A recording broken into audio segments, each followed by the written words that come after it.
Quand j'avais lu Ubu Roi pour la première fois, j'étais à l'université et j'étais frappé par le fait que Jarry a écrit ça pour les marionnettes à Gênes, justement, quand il était adolescent.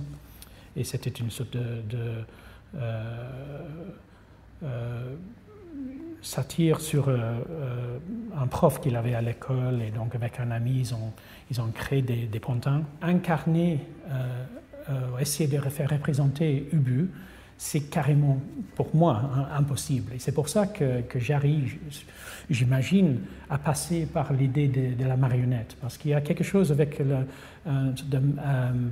matériel inerte, hein, où c'est possible de tout imaginer. Parce qu'il y a quelque chose dans le personnage de Ubu qui dépasse tout.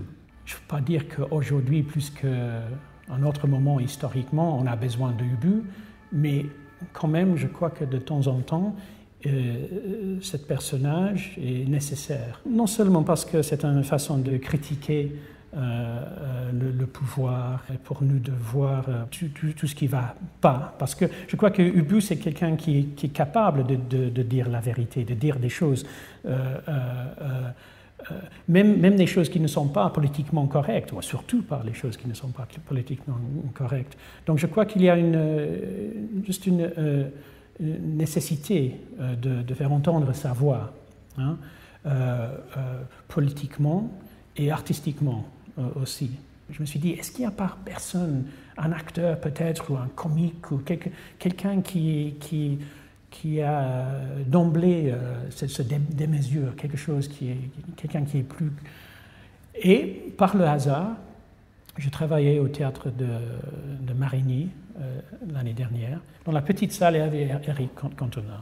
Quand je l'ai vu sur le plateau, je me suis dit, tiens, il y a une vraie présence. C'est quelqu'un instinctivement libre en soi, mais très intelligent, curieux, ouvert.